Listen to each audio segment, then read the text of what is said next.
안녕하세요. 티노티입니다. 오늘은 일론 머스크의 진짜 기념비적인 새 계획을 한번 분석해 볼 건데요. 이게 얼마나 거대하냐면 그냥 들으면 공상과학소설 같아요. 바로 인류의 운영체제 자체를 우주로 옮기겠다는 비전입니다. 그래서 오늘 저희는 몇 가지 핵심 질문을 따라가 볼 거예요. 왜 굳이 직접 칩을 만들려고 할까? 데이터 센터는 왜 하필 우주에? 그리고 이 어마어마한 것들을 다 어떻게 옮길 건데? 이런 궁금증들을 하나씩 풀어보겠습니다. 자, 바로 이 문장입니다. 목표는 인류의 운영체제 자체를 우주로 옮기는 것이다. 이게 그냥 나온 말이 아니에요. 이 전체 계획의 심장부 같은 문장이죠. 단순히 공장 하나 더 짓고 이런 차원의 얘기가 아니라 아예 인류 문명의 판을 바꾸겠다는 거거든요. 그럼 지금부터 이 거대한 계획을 본격적으로 한번 뜯어보겠습니다. 머스크의 새로운 청사진, 바로 우주적 비전의 세 가지 기둥인데요. 이 계획은 정말 대담한 세 가지 기둥으로 이루어져 있어요. 첫째, 어마어마하게 큰 칩 공장. 둘째, 지구 궤도를 도는 데이터 센터. 그리고 마지막으로 달에서 자원을 옮기는 아주 혁신적인 방법. 이 세 가지가 핵심입니다. 자, 그럼 첫 번째 기둥부터 살펴볼까요? 왜 직접 칩을 만드는가? 부제는 테라팹의 탄생입니다. 아니, 지금 시장에는 삼성이나 엔비디아 같은 진짜 거물들이 버티고 있잖아요? 그런데 왜 굳이 테슬라가 직접 반도체 공장을 지으려고 하는 걸까요? 네, 바로 이 질문이죠. 칩 거인들이 꽉 잡고 있는 이 세상에서 왜 홀로 서기를 하려는 걸까? 그 답은 딱 한 단어, 바로 규모에 있습니다. 머스크가 생각하는 스케일이 기존의 어떤 회사도 감당할 수 없는 수준이기 때문이에요. 자, 보세요. 1억 평방피트. 이게 어느 정도인지 감이 잘 안 오시죠? 정말 말 그대로 상상을 초월하는 숫자입니다. 이게 얼마나 큰 거냐면요. 우리가 아는 월마트 슈퍼센터 있죠?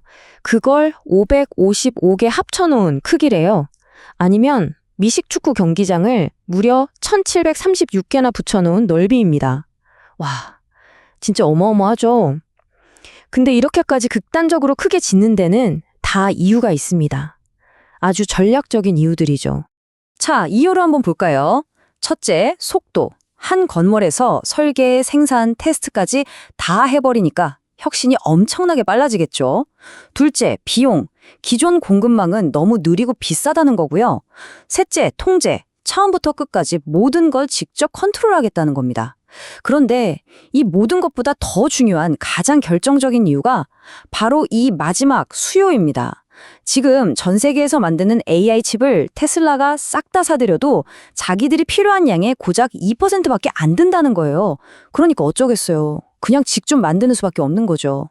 자, 좋습니다. 칩을 직접, 그것도 엄청나게 많이 만드는 것까진 알겠어요. 근데 왜 데이터 센터를 우주에?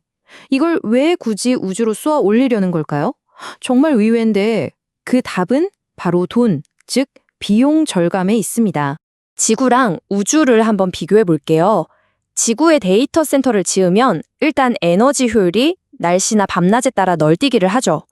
근데 우주는 24시간 내내 태양광을 받으니까 효율이 5배나 높아요.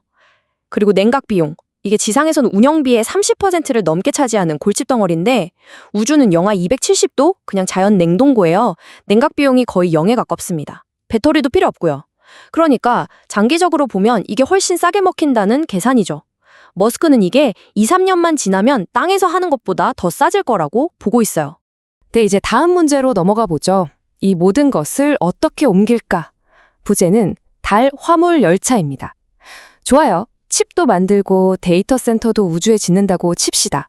근데 여기서 진짜 거대한 문제가 생겨요. 매년 1,000만 톤이나 되는 이 물건들을 대체 어떻게 우주로 실어 나를 거냐는 거죠. 연간 1,000만 톤. 이게 로켓으로 가능할까요? 계산을 해보니까요.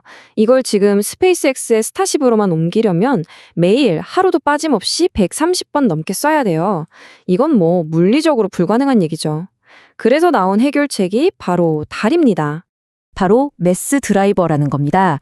이게 뭐냐면 달 표면에다가 거대한 전자기 캐터펄트, 그러니까 새총 같은 걸 만드는 거예요. 그래서 로켓 연료를 쓰는 게 아니라 자기장 힘으로 화물을 우주로 휙 하고 쏘아 올리는 거죠. 작동 방식은 이렇습니다. 먼저 자기부상 열차처럼 전자기 힘으로 화물을 내일 위해서 엄청나게 빠른 속도로 가속시켜요. 그리고 다른 중력도 약하고 공기도 없으니까 이 화물을 초속 2.4km로 우주 공간을 향해 냅다 쏘아 올리는 겁니다. 그러면 이 화물은 추가 연료 없이 처음 받은 그 힘만으로 목표 궤도까지 날아가는 거죠. 이렇게 하면 운송 비용이 기존 로켓의 100분의 1 이하로 뚝 떨어집니다. 정말 혁신적이죠. 자, 이제 그림이 좀 맞춰지시죠? 하나의 제국, 하나의 목표. 테슬라, xAI, 스페이스X가 어떻게 통합되는지 보여주는 부분입니다. 이 계획을 쭉 듣고 나면 이 세 회사가 따로 노는 게 아니라는 걸 알 수 있어요. 정말 하나의 거대한 목표를 향해서 착착 움직이는 잘 짜인 기계 같은 거죠. 테슬라 더하기 xAI 더하기 스페이스X. 이 비전 안에서는 이 세 회사가 진짜 한 몸처럼 움직여요. 각각이 이 거대한 제국에서 절대로 빠질 수 없는 아주 중요한 자기 역할을 맡고 있는 겁니다. 역할을 한번 볼까요? xAI는 두뇌, 즉 AI 소프트웨어를 담당하고요. 테슬라는 신체, 그러니까 칩이랑 옵티머스 로봇을 만들죠. 그리고 스페이스X는 당연히 운송을 맡습니다. 로켓이랑 매스 드라이버로요. 이런 식의 완벽한 수직 계열화, 특히 저 로켓 기술은 다른 회사는 절대 가질 수 없잖아요. 이게 바로 구글이나 마이크로소프트, 엔비디아 같은 경쟁자들이 절대 따라올 수 없는 머스크 제국의 핵심 경쟁력인 셈입니다. 자, 그럼 마지막으로 제일 중요한 질문입니다. 이것이 우리에게 의미하는 것은 무엇일까? 자동차 회사가 어떻게 우주적 비전까지 갖게 됐을까요? 이 질문에 답하기 위해서 전설적인 투자자 피터 린치의 말을 한번 빌려와 보겠습니다. 피터 린치가 이런 말을 했어요. 어떤 회사가 뭘 하는지 간단하게 설명할 수 없다면 그 주식을 사면 안 된다. 정말 핵심을 찌르는 말이죠. 바로 네가 투자하는 걸 제대로 이해하라는 건데요. 머스크의 이 계획을 듣고 나면 우리도 스스로에게 물어봐야 합니다. 지금 테슬라는 대체 어떤 회사지? 적어도 더 이상 그냥 자동차 만드는 회사는 아닌 게 확실해 보이네요. 여러분은 어떻게 생각하세요? 이 모든 게 정말 허무맹랑한 공상과학 소설일까요? 아니면 인류의 미래를 완전히 바꿔놓을 위대한 청사진일까요? 판단은 여러분 각자의 몫일 겁니다. 오늘 내용이 유익하셨다면 좋아요와 구독 꼭 좀 부탁드릴게요. 저희가 다음 컨텐츠를 만드는데 정말 큰 힘이 됩니다.